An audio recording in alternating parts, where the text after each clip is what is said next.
Is there anybody out there? The lights in the night sky. Skywatchers. We're watching. We're watching. Did you see that? Skywatcher on Skywatcher Radio. SkywatcherRadio.com.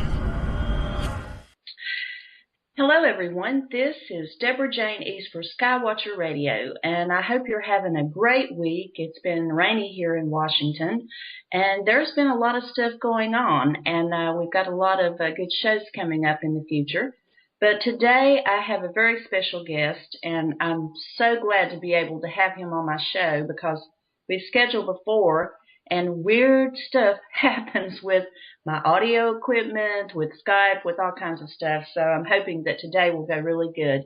My guest, his name is Eric Cooper, and he is in a group called Forest Moon Paranormal. And I've known Eric for several months, and I will say that his team, they're really wonderful. I've had experience with them, and they do a very important service. So even just last night on Facebook, someone was needing services related to this. So I'm so glad to be able to have him on my show. I'm going to tell you a little bit about his team, and then we'll get on with the interview. Forest Moon Paranormal. They will investigate any aspect of the paranormal in the states of Washington, Oregon, or Idaho, or send local teams to your location upon request. They are interested in all aspects of entities like alien abduction, UFO sightings, cryptozoology, earth mysteries, and conspiracy theories. They enjoy hearing your opinions, your stories, and the one thing that I really like about this team is they have a lot of astral workers with different degrees, varying talents, and that is very helpful because sometimes if they can't go to a location, they can help you astrally. And this is very important because sometimes travel is not an option. There is a crisis going on and you need help. So I think that's a really great part of their team. They have Reiki healers. They have an intense understanding of UFOs. They even know about ghosts and have experience with ghosts. And a lot of people these days seem to be having problems with that. So I think that's great. Eric, how are you doing? Oh, I'm doing good now that we're actually going on with it. Yes, I know. Yeah, I know yesterday when we tried to record, I did the test. Everything worked fine. And when we tried to connect, it was weird. Just all of a sudden, my audio equipment went out. So that's how I know this must be going to be a really great interview. You know it will. Oh, yes. Well, first of all, Eric, tell me a little bit about yourself, your background, your history, and things like that, and then we'll go more into your group. Okay, my name's Eric Cooper. I was born here in Skagit Valley, Washington State. I was raised on a 40-acre beef farm in Big Lake, Washington. I went to private schools all my life. I was raised Christian. It was never my calling, I guess you could say. I joined the Army when I was 20. I was back in 89. I was in the Army for 19 and a half years. I was a combat medic, later a truck mechanic. I did 4 combat tours. I was in Desert Storm, Somalia, and 2 tours to Iraq. I ran pagan groups, because I'm a witch. I ran pagan groups in Iraq. That's actually how Forest Moon got started. But we'll get into that. My first actual paranormal experience was when I was about, I think I was 15. I still can't explain it, but so it took you by surprise then? Oh yeah. Now prior to that, I might watch an occasional UFO show, but it was never my interest. I never got interested in aliens or UFOs until '94. And that was with a very unique experience with a friend of mine. But again, we'll get into that later. But as far as my background, I've got background in, when I was in the Army, I was in hazmat. I was a hazmat NCO or sergeant. I was a safety NCO, so I did OSHA inspection.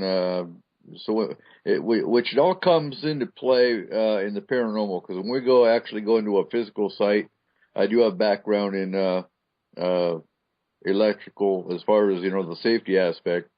We look for the mundane before we look for the paranormal. But yeah, I have medical background, survival background.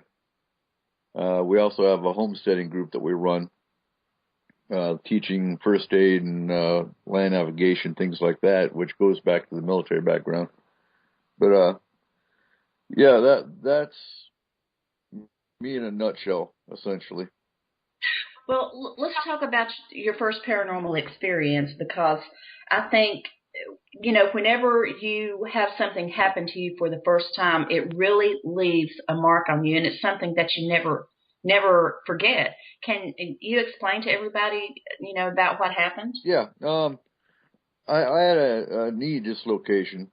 I was home alone. I was in a knee brace, so I couldn't run or nothing. And the neighbors called and said our cows were out in their pasture, which was normally not an issue, but the particular pasture they'd gotten into led to the highway, which, well, obviously that's an issue. Yeah. And so I had to walk through the pasture or through our field, which is real rough. Probably about half a mile just to get to the back pasture they were in. My particular cow, I had very unique cows. My particular cow was like a big dog. She'd follow me around even when I was 6 and 7 and out in the woods. My cows had followed me around, and I'd stop and play, and they would stop and they'd just graze and watch over me. It's kind of cool. Well, it is. I will say, I had a son who did the same thing. He raised a cow, and I would see him out in the front yard headbutting. So that's really cool. I like that. I like someone who's good with animals. Mm-hmm. Well, she never got out. And again, she wasn't out. She was still in our pasture, standing at the fence, trying to get the other cows back in. Wow. It obviously wasn't working, but I got down there and I saw where they'd come through. I walked into the other pasture, and it was weird because they all stopped and they looked at me. And there's like, let's see, I'm trying to remember. I think there were 7 cows. We had 8 cows total. My cow wasn't out, but we had 7 cows that were out. And they all looked at me, and they looked right at the hole in the fence where the highway was, and they started running towards it.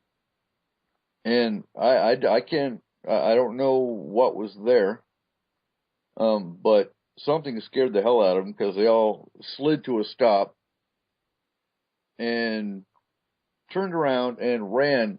I mean, like I said, it was a good half mile, but they ran right back through the fence and didn't stop till they got to our barn. There was no high grass.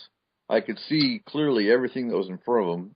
There was no skunks, nothing that would spook them. It spooked me, because I was like, what the hell did they see? Exactly. So I turned around and, couldn't run. No, I hobbled back to the barn. That was a bad way to be in, wasn't it? You couldn't run. No. But I didn't get a creepy feeling. Nothing really scared me. I was just more of a, what the hell? Yeah. That was weird. And my cow stayed, and she walked back with me. But that was my first, and like I said, I'd watch the occasional, but this is back in the 70s, I think. Well, animals are very perceptive, and, I find out sometimes that they are aware of things that we as humans don't recognize. Oh, very much so. And that's we have a preliminary questionnaire that we have clients fill out. Again, I just want to say all of our services are free of charge. We do not charge anything, because the paranormal is so, what's the word? The paranormal is it's unique. Unpredictable. Well, that's true, too. It's so unpredictable, I don't see anyone charging, because how can you guarantee that you might, clear one house, but you can't guarantee something's not going to come back? Well, you're right. So, how are you going to charge the service If I pay for a service, I expect it to be fixed. I'm not going to charge you for something I can't guarantee is going to be fixed, because I can clear one, and say your kid's a medium and doesn't know yet, for example, you're going to have a whole slew of more stuff coming back. Also, the property that your house is built on, you can't. There is no surety with the paranormal. Well, that's a good way to put it, because, there's just so many different things people could have to deal with when you say paranormal, like ghosts, hauntings, Bigfoot, humanoids, experiencing, all those types of things, psychic attacks. Yeah.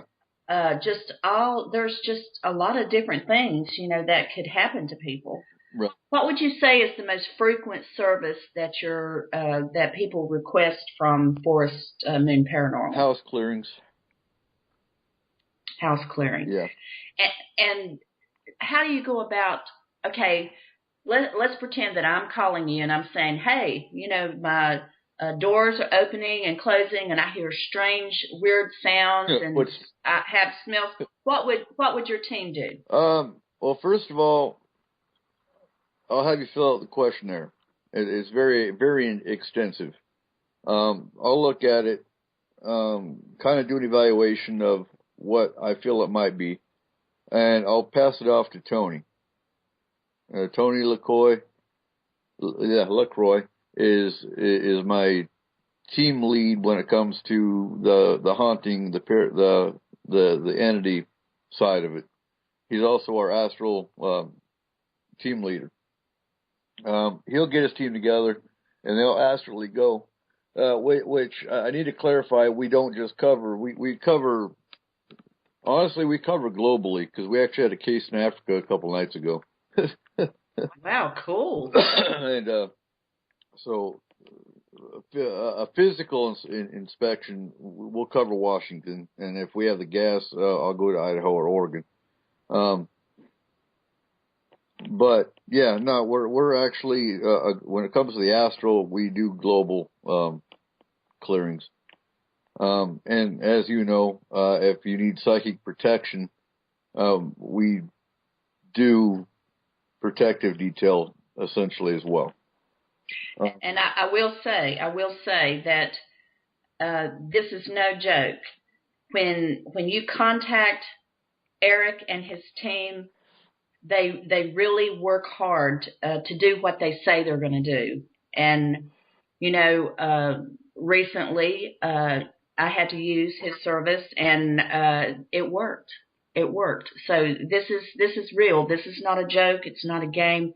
This is something real.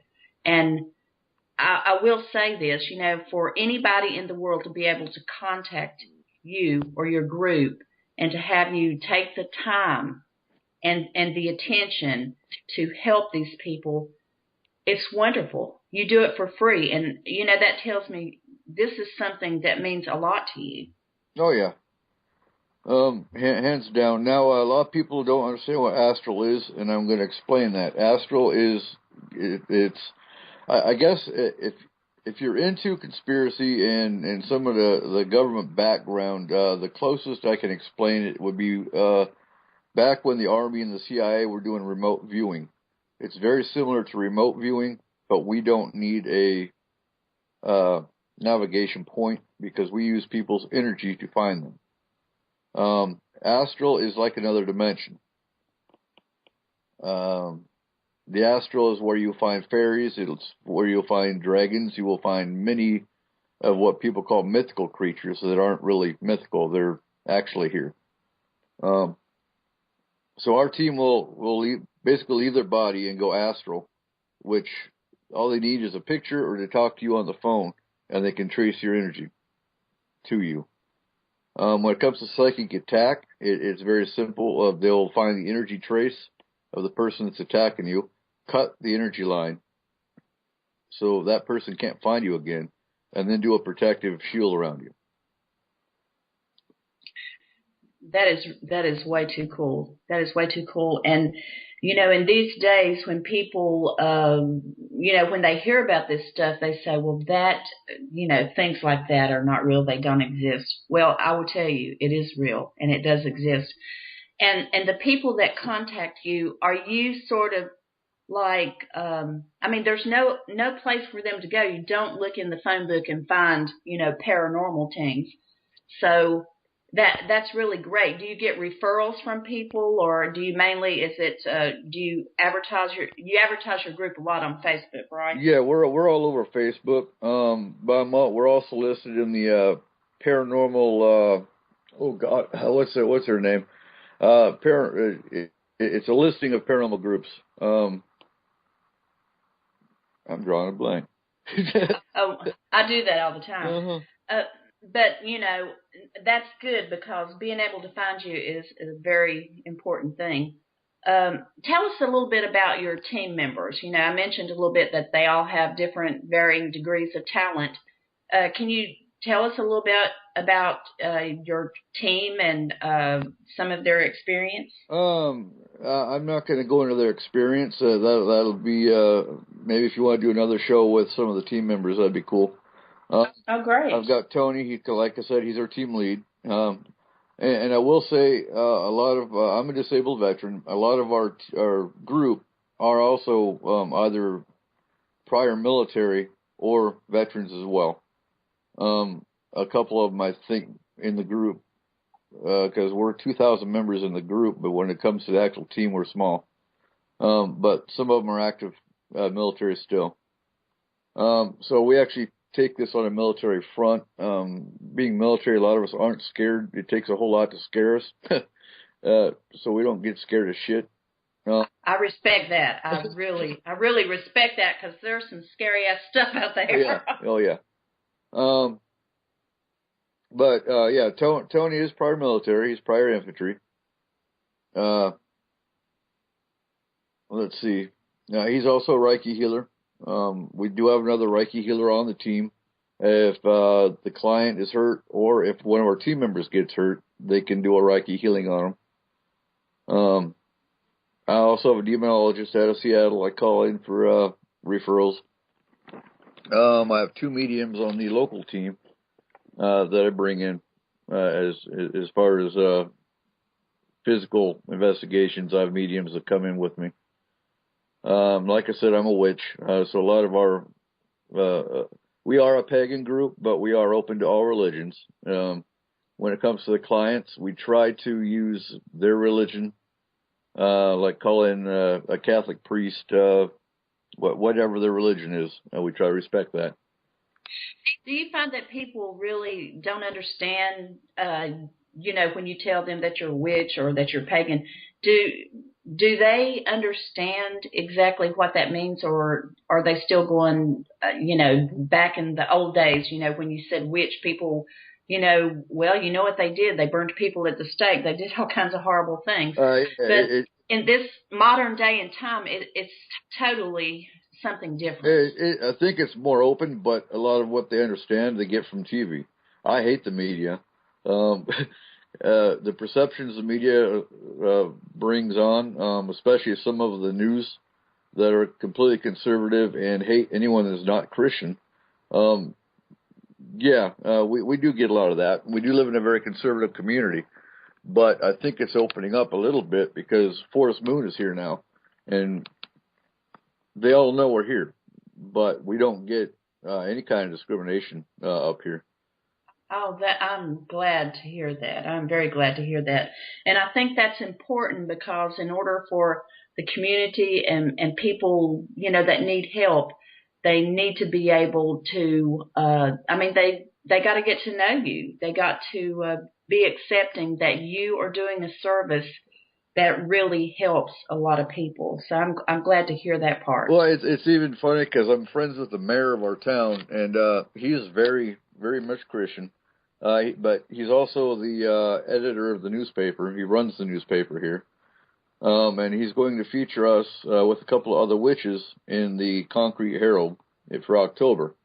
Naturally October, because it's a witches month. But Yeah. Oh, that is so cool. Well, I want to be sure that if you can copy that or somehow send that to me, I would love to have that. I'll put it up on our Skywatcher site. Okay. Well, that's really good. Oh. Can you tell me a little bit about? Let's talk about ghost house clearing. What is the most real evidence that you have encountered about ghosts? As far as evidence, what to look for, I think our most common is hearing footsteps, doors closing, doors opening, cold spots. All of a sudden it gets cold. I think that's what you're asking. Yes, yes. You've got people that get touched while they're sleeping, voices, kids laughing, anything of that nature. Now there's a lot of similarity with alien abduction. I think I'm trying to correlate thoughts here. That's part of my problem. Well, you mentioned alien abduction. Okay. What do you think about that? Do you have a lot of people that have been abducted? Did they contact Forest Moon Paranormal with wanting a service? I've only had a couple, because I mean, as far as a service, there's not much we can do to help you with alien abduction. I've not encountered anybody that can stop an abduction. I don't know what to say about that, because I like I said, I've never encountered anybody that's actually successfully stopped an abduction. At one point, I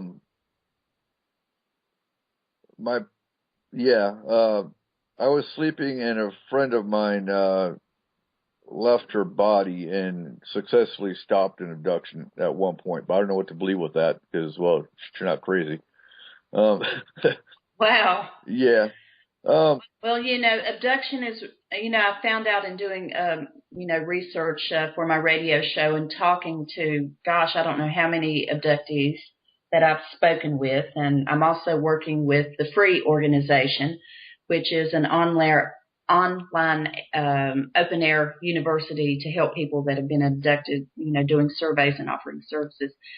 There is so much that a person endures after they have been abducted, and it's things like that really take away a lot of their life from them. Right. So, it's really terrible. And like you said, there's not much anybody can do, because usually the person is paralyzed. It happens, in their sleep. And no. Getting on that real quick. The thing I look at when someone says something's going on is I look at sleep paralysis. Yes. Now, if you're paralyzed, you're also getting nosebleeds, scoop marks in the legs and arms. Sometimes there's puncture wounds that are visible. I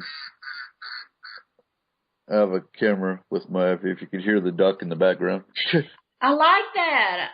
I used to raise ducks. That's pretty cool. No, I have a camera that with a screen I can see the barn, because we have 2 does that are due any day. But anyway, we're losing track. There's a series of signs and symptoms I look for, along with before I rule out whether it's sleep paralysis or not. Again, getting back to my question there, we do ask extensive medical, because we're not doctors. But right. I always ask someone if they've seen a doctor about it, if they've seen a psychiatrist about it, if they're on medication, things like that, before we rule out whether it's paranormal or not. But yeah, dreams are a big one too, because a lot of times the mind masking the aliens do isn't always 100%. If you have dreams of aliens, their masking didn't work.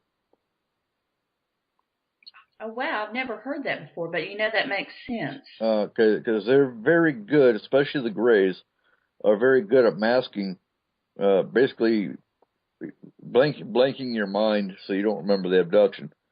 But A lot of it comes through with dreams because they haven't mastered that. Well, who knows if they've mastered it by now or not? But Yeah, well, that's very helpful to me because I've had several people tell me, well, I dream about spaceships all the time and looking up in the sky and seeing UFOs and the sense that someone's in my room and all this different kinds of stuff related to UFOs and aliens, and that's not really a normal thing that most people dream about. no, not at all. And with with sleep paralysis, you also do get visions. You get the sense that someone's near you. You get maybe a shadow even. That can't happen with sleep paralysis, which is why I'm very careful as far as ruling out whether it's sleep paralysis or an actual abduction. But if they have the other signs and symptoms, then obviously, yeah.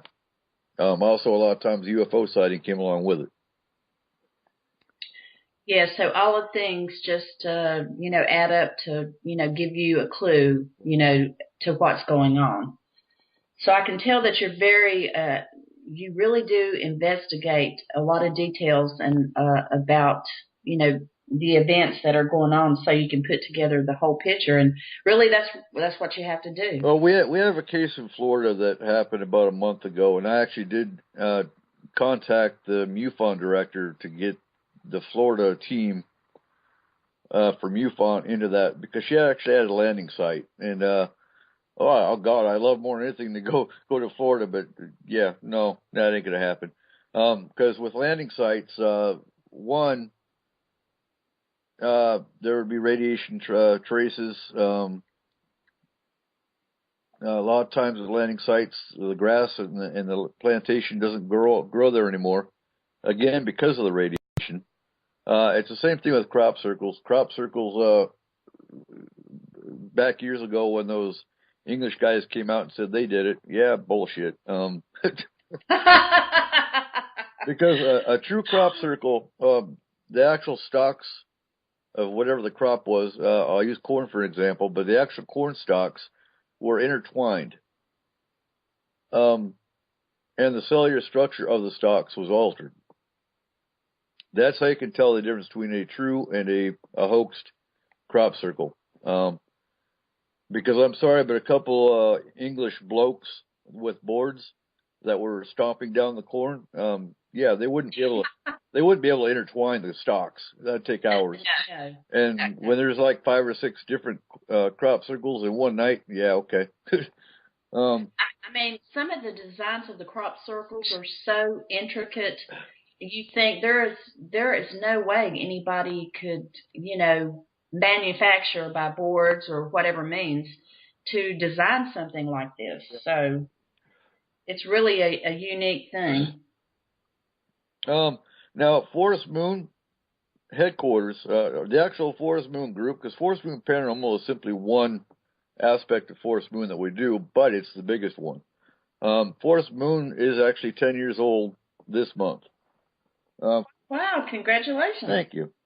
We've had our ups and downs. We've had, we've had a rocky road, but I think every good organization does.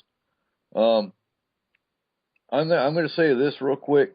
The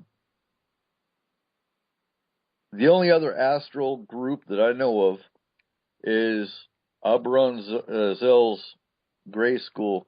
Actually, Abron Zell has another paranormal aspect of his Church of All Worlds that does the same thing we do. I'm trying to remember what the name of. Well, I knew there weren't very many because,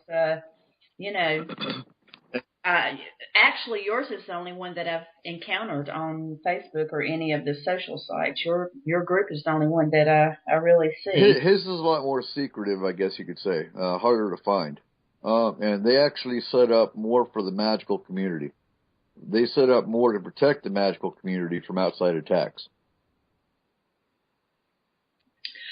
Okay, well, now let's talk about my favorite part of your work, Eric. And I've spoken to you about this before, and it was just really so cool. Let's talk about when you first witnessed a UFO, because you really have a great memory. First of all, you remembered a lot of details and everything. So let's go into that and talk about the first time you ever encountered seeing a UFO. Oh, God. Yeah, I was stationed in Germany, and we were doing one of my soldiers got in trouble, and we had to transport him to a prison in Mannheim, Germany. It was about midnight. We were coming back down the Autobahn, coming back to our base, and I looked over, and we're coming into Kitzingen, because we're stationed in Kitzingen, I think. Yeah, we were stationed in Kitzingen. And I looked over and I saw this giant. It looked like a basketball, but it was as big as the moon. But I could see the moon on my right side. This orb was off on my left. So the moon's off on the right side of the Autobahn, and this orb is. Oh, wow. Yeah, and this orb is on the left side of the Autobahn. And I watched it for a good 5 minutes, and it's like midnight, so it's pitch black. And after about 5 minutes, it was just like someone flipped the light switch off. It was gone. Now, going back in history, where we were wasn't far from Nuremberg. And if you've heard or looked at your ufology history, you'll hear there were a lot of famous sightings in Nuremberg of UFOs. I'm thinking it was 1800s actually. Maybe not that far back. Yeah, I think it was 1800s that they actually had lights in the sky over Nuremberg. Wow. But that was my first one, and that kind of opened my eyes. I was already actually studying alien abduction and UFOs, because I've been studying abduction and UFOs intensively since 1994. But that was my first UFO sighting. That was kind of did it change you? I mean, after you saw that, oh yeah. I mean, you knew that it was real, didn't you? My next one, I was on the porch or the patio of my military housing, and this is just a few months later. But I was watching these stars in the sky, and I could see them moving. So I figured I'd try an experiment, and I got a flashlight, and I flashed the flashlight at it, and it shot down towards me. To about airplane distance, what you'd see, from the lights of an airplane, and it hovered there for a minute, and then it shot back up into the sky. Definitely not a maneuver that an airplane could do or anything like that. Not at all. In fact, it went from, star distance to airplane distance. Wow. If that makes sense, and then back up to star distance. So yeah, and then we had German friends that came knocking on our door, freaked out because they saw aliens, and yeah, and I kind of blew it off because I thought he was just drunk, but even sober, he still was terrified from that moment on. So I know he encountered something. Yeah. Well, it leaves a lasting effect on you, and I've never really talked with anybody that had an experience, with being abducted or seeing a UFO that didn't have an anxiety or, just really sort of, his case left an impression on me, though, because he described it as the Michelin Man. The Michelin Man. And I have actually heard of cases of people describing the alien encounter they had of looking like the Michelin Man, which leads me to believe there is a species that you don't hear a whole lot about, but maybe resembles the Michelin Man. I mean, I don't know. Well, do you believe... Well, I believe that sometimes when there's abductions that they implant screen memories, in your head, because I spoke with a friend of mine who wrote a book about her abductions, and she said the first time that she encountered a gray is that she would look, but she could not see the face clearly. It was like blurred. And she said afterwards she figured that maybe they thought their appearance would frighten her, but she felt like that they definitely gave her different screen memories in her mind of what happened, for whatever reason. Right. Now with screen memories, I will say this: if you encounter people or kids that are terrified of owls or deer, or or rabbits, those are the three animals that have the biggest eyes.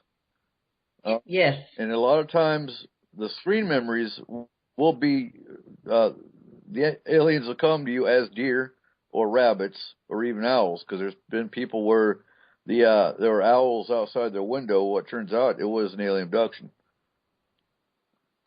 Yes, I've heard that before. It's it's owls more than any other, but yeah, it's really strange. Mm-hmm. So, but that makes sense. They do have large eyes. They have large eyes, and everybody knows that the Greys have huge almond-shaped eyes. And for some reason, they can mask your memory, but they can't mask the size of their eyes. Yeah. Yeah, I just thought about that. That's right. They can't for, whatever reason. But, if someone has, an experience like that, it really does change the rest of their life, because it's something that's always stays with you in the back of your mind. Now, for any listeners that are this has sparked an interest, if you're interested in alien abduction, I'm going to say that the first book I read was by Dr. David Jacobs, and it's called Secret Life, and it goes into everything I learned in the beginning, answered all my questions in one book.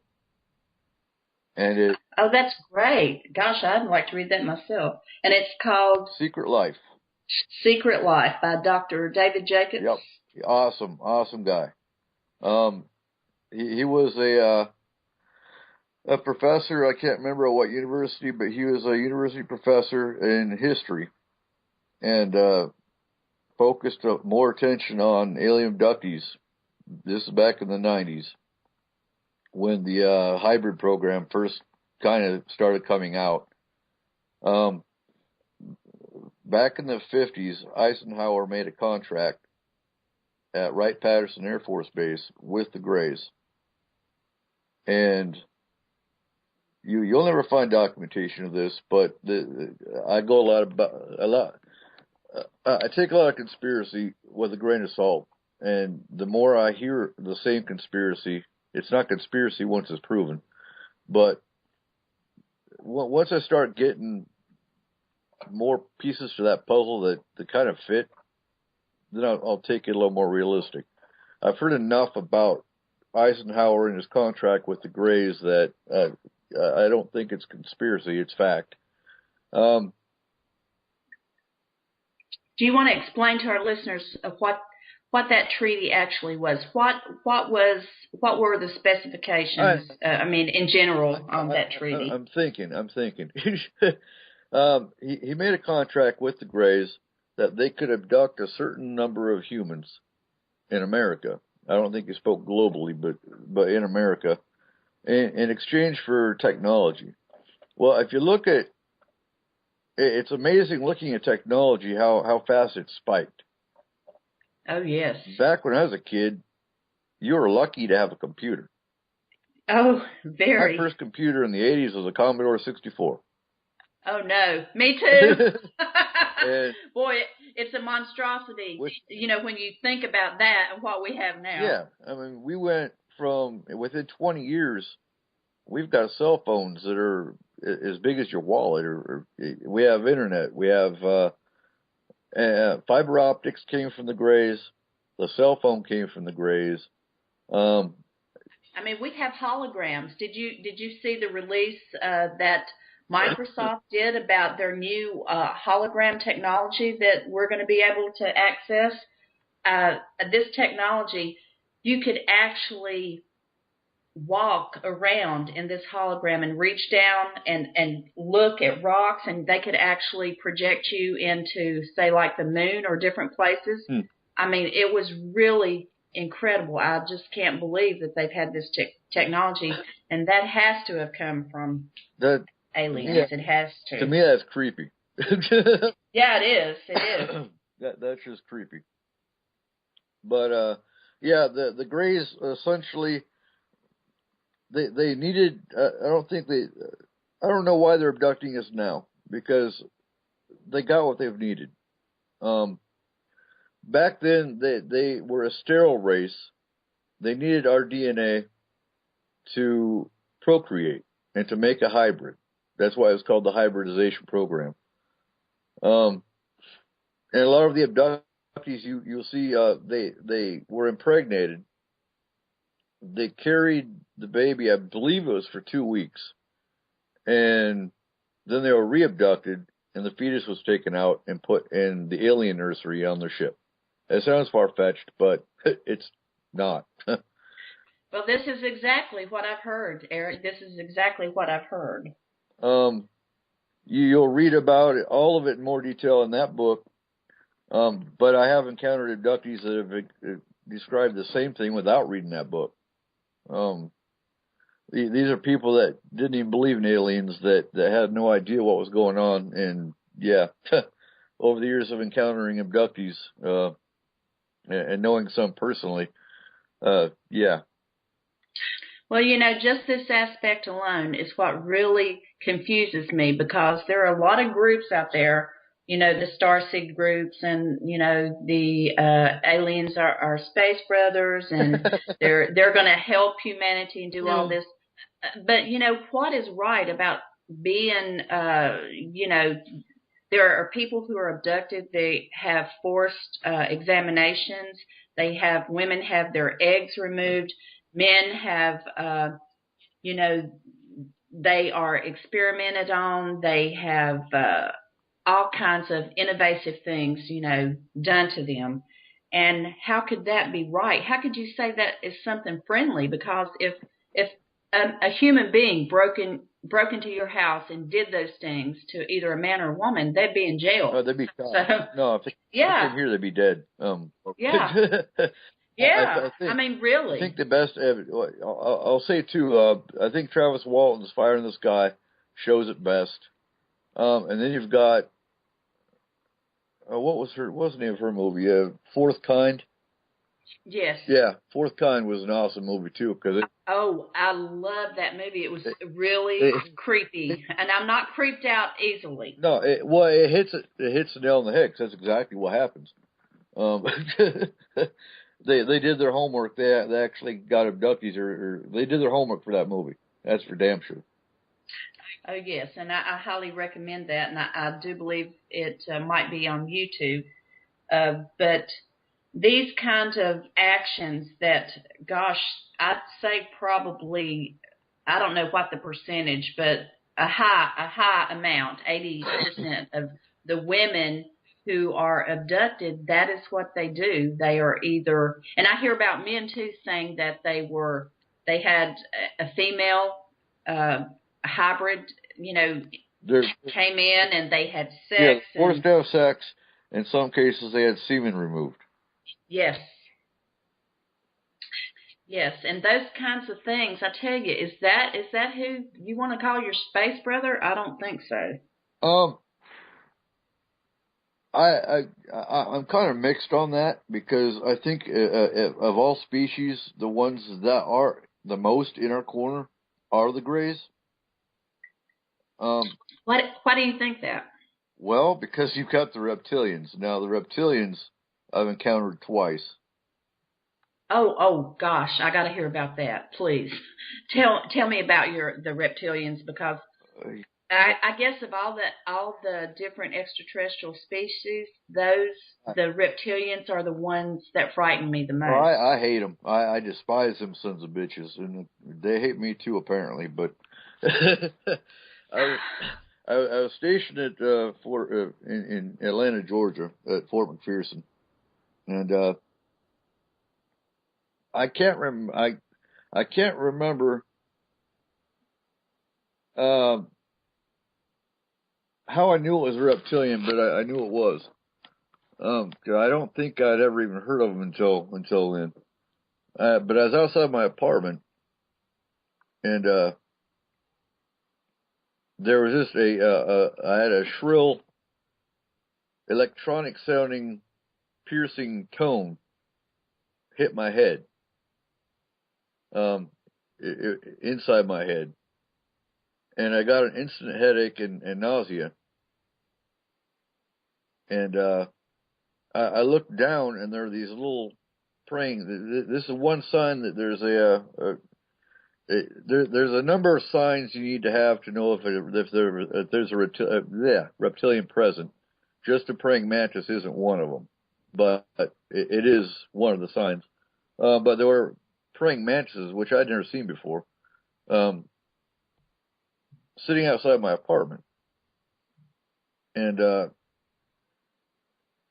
reptilians they can cloak and they can shapeshift.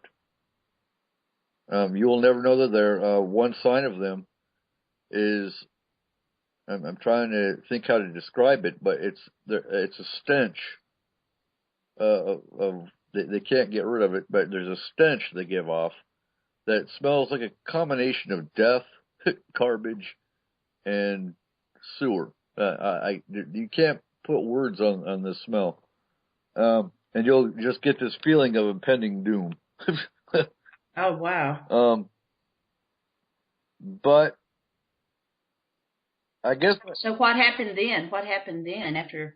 Well, they psychically attacked me for a couple of minutes, and then all of a sudden there was this another noise, like they were being attacked, and they were gone. That was my first encounter with them. And then, of course, I started researching and found out the name of them. But then back in 1997, I thought it was 07, but no, it was 97. No, it would have been 93, 94. I was at Fort Lewis. I'm trying to get my timetable straight here, but yeah, I was at Fort Lewis, and I encountered them again outside a shopette that we were at. We were about to get in our van, and I got the same impending doom feeling, the same smell, and the van wouldn't start. And it never ran after that. Oh, wow. But yeah, it's just, yeah, those are my two encounters, and they're up here where we're living. They're up on a mountain right above us. They have a base up there. Oh, gosh. Well, they won't come down. Oh, gosh. I've already been told they won't come down here. And you know, people really, if you don't know what a reptilian is, let's describe their appearance. They're very tall. I've heard them described, some of them, as 6 or 7 foot tall. They're very stocky. Yeah, very stocky. Look very, how would you describe them? Well, they describe them sometimes as looking like a dinosaur, lizard-like, I guess, or... Chameleon. Chameleon, yes. That's the word I was looking for.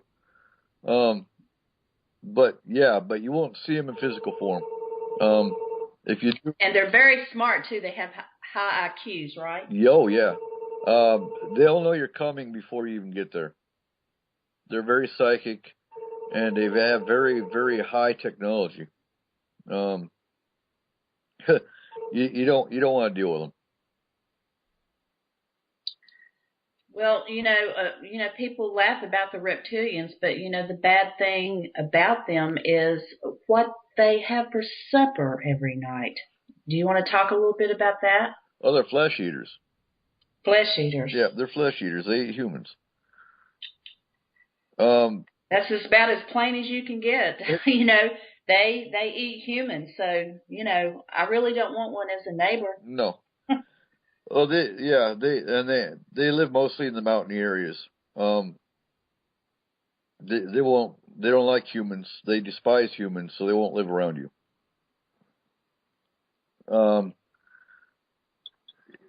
if you want more information, keyword Philip Schneider. Look for the Philip Schneider lectures. He was actually involved in the Dulce Wars. They had an underground base in Dulce, New Mexico. They were working with humans on technology. They are enemies of the gray. They're the reason the grays are sterile. And, yeah, back in the 80s, Delta Force and a couple other black ops government types had a war with the reptilians, and everybody but I believe 3 were killed. Humans. Oh wow. And Philip Schneider was one of them. And he came out publicly and started talking about everything he'd experienced in the government, and was killed in his apartment. So look for the Philip Schneider. You can find him on YouTube, the Philip Schneider lectures. And some of the stuff he went through will open your eyes and astound you. And it's amazing, you know, a lot of people, you know, they haven't, you know, reptilians are something that you don't really, you know, commonly know about. But once you get on the net and do research, you find out there is a lot of information about reptilians. And I think the thing that's so disturbing for me is that our government works with reptilians. Yeah. Yeah, I can't wait for Derek to come up here in May and hear what he's got to say, because I haven't heard much of his story. Yeah, Derek Tyler, you know, he has a book that's coming out. He knows a lot about reptilians. And, you know, the most important thing, I believe, is that, well, you know, we don't have, our government has never come out and said, yes, aliens exist, we're working with them, we're doing this. They haven't come out and told us that any of that stuff is real. They still deny Roswell. They deny, you know, evidence that's really irrefutable. You know, we have pictures, we have video, we've had testimony from Dr. Edgar Mitchell, Paul Hellyer, the former Minister of Defense of Great Britain.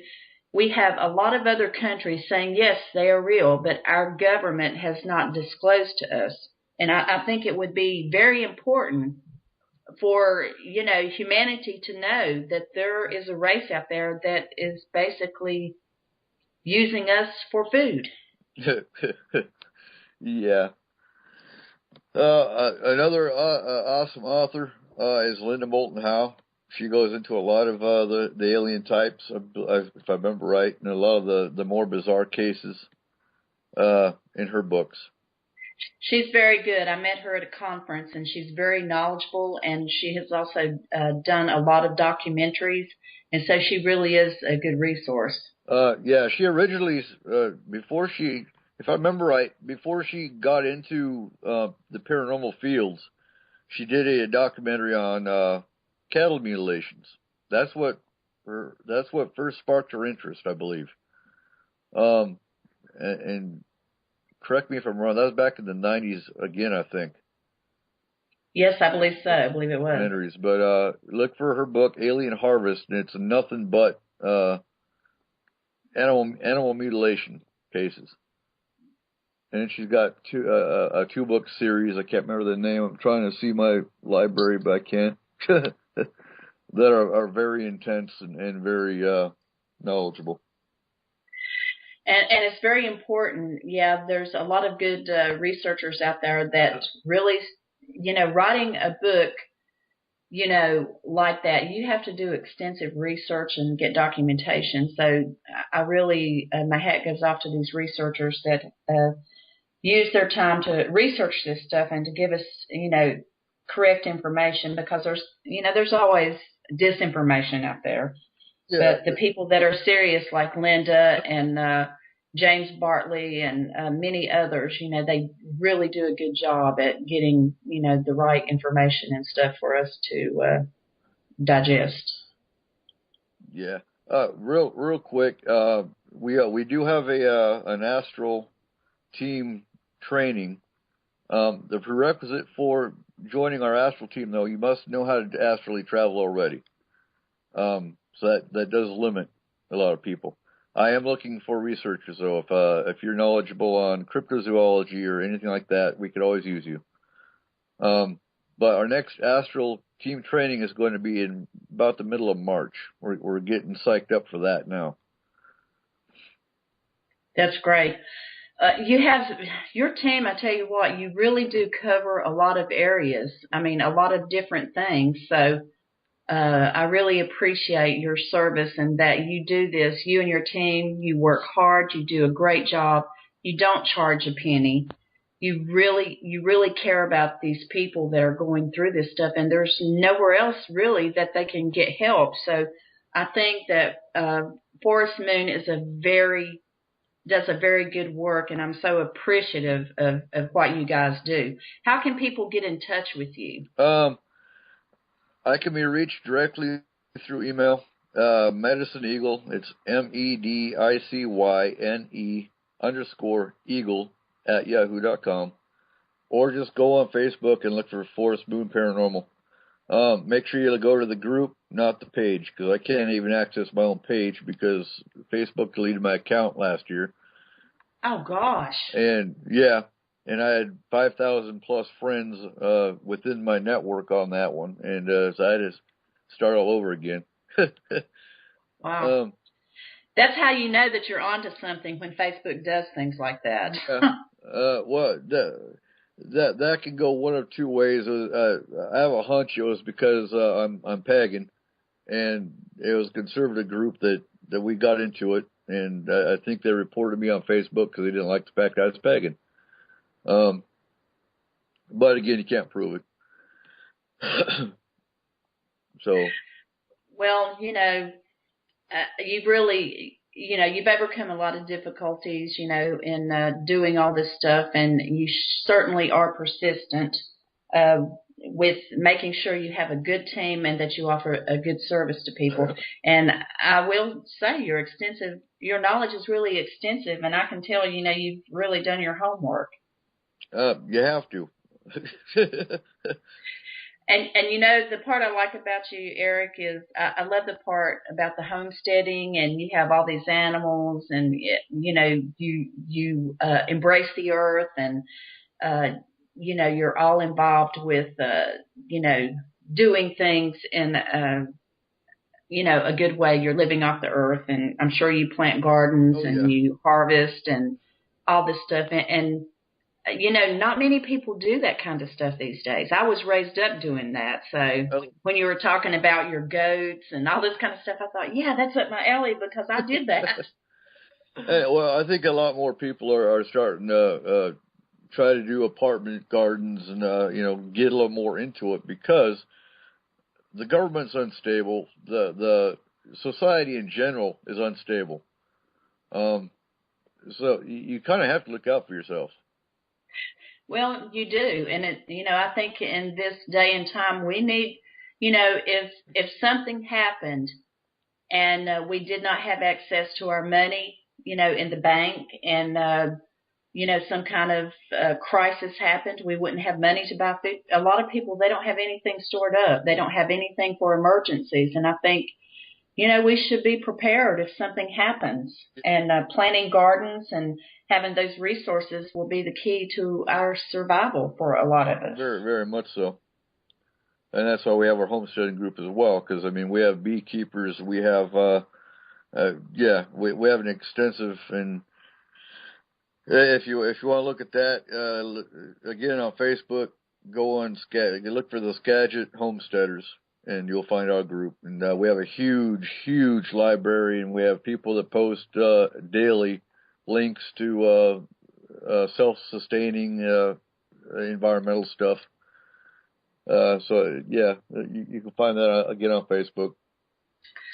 Well, I certainly hope if there's people out there listening, I hope if you have a problem or an issue with any of the topics that we discussed, that you'll contact Eric, because I know he will do the best job for you that he can do.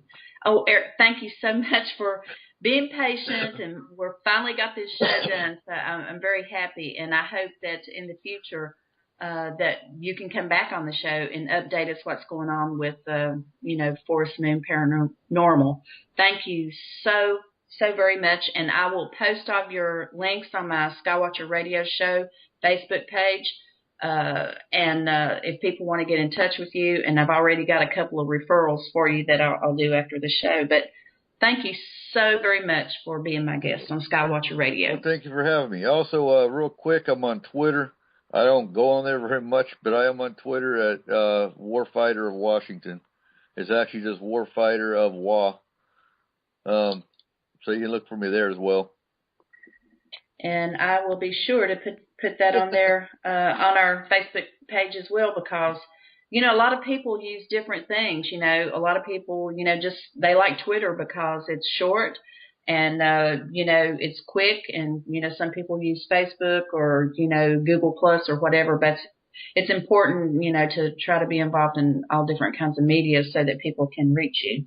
And I don't like it because I'm not technical savvy so much. Me either. My 4-year-old is actually almost up with me already. I mean, she gets on the cell phone and she's just sitting there flipping the pages, and yeah. I know. I had to get my grandchildren to show me how to use something on my phone one time. So.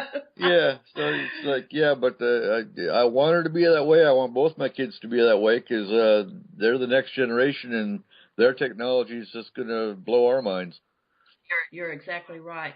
Eric, I want to thank you for your service to our country, for all the good work that you're doing, and I wish your group the best, and I look forward to having you on the show again. Anytime. All right, that's our show for Skywatcher Radio. This is your host, Deborah Jane East, wishing you all a great afternoon, and tune in next week for another show. Take care, everyone.